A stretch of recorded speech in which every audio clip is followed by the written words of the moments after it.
The New York Knicks are streaking again. They've won 4 straight games, and on Monday, they will play their 41st game of the season. So let's assess where the Knickerbockers are at the halfway point of the NBA season. We will do that with New York Post sports reporter Peter Body, who joins me now. Peter, been a while since I've seen you. How you doing? I'm doing fine, Dexter. How about yourself? I am doing well. Now, if you're the Knicks or you're a Knicks fan, it's been a pretty roller coaster ride recently, right? 8-game winning streak, then a 5-game losing streak. Now they've won 4 in a row, so pretty up and down. But Peter, the first round of fan all-star votes, they came in last week, and neither Julius Randle or Jalen Brunson were voted in the top 10 of front court or back court players. Should either Knick or both be an all-star this season? I think they're both deserving, Dexter, but I think it's going to come down to a numbers game in the Eastern Conference. I do think they'll get one, but I don't think they're both going to make it. When you look at the starters in the Eastern Conference, you have Kyrie Irving and Donovan Mitchell in the backcourt. You have Giannis, Joel Embiid, and KD in the front court, and then you add Tatum and Jaylen Brown from the Celtics. That's, right there, that's 7 players who are almost certainly going to make the team. So really, you only have 5 spots left for the rest of the conference. And I think these guys are going to be competing with players like Drew Holiday, Trae Young, DeMar DeRozan, even James Harden in the backcourt, and then obviously Pascal Siakam, Bam Adebayo, people like that in the front court. So I think it's going to be tough for both of them to make it. I think Brunson has impacted winning with the Knicks, with them having a 22-18 record and entering Monday's game. I think he's impacted winning the most, but I also think that Randle is clearly back to the player that he was 2 years ago. So I do think one of them will make it, but I think it'll be tough to get them both on the squad.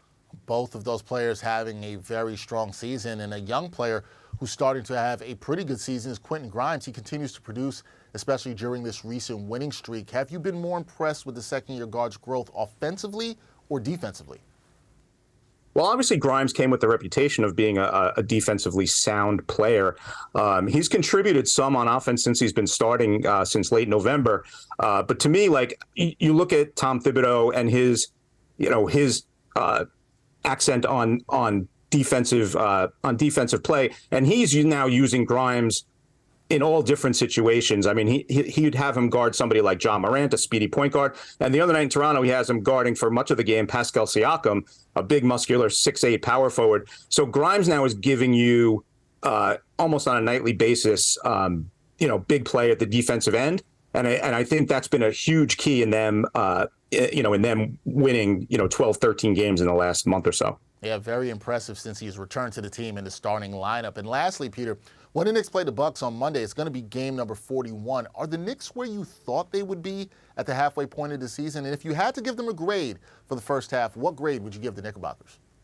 I think I pegged them right around 500, so they're a few games over. So I guess I give them a little higher boost. Maybe they're, a B+ for what I expected. Obviously they're not as good as the top 5 teams in the East as of right now. But they're above the 7-10 play-in, which I don't think many people predicted them to be. Let's see. I think it's a big test for them against the Bucks tomorrow. Let's see how they handle Giannis.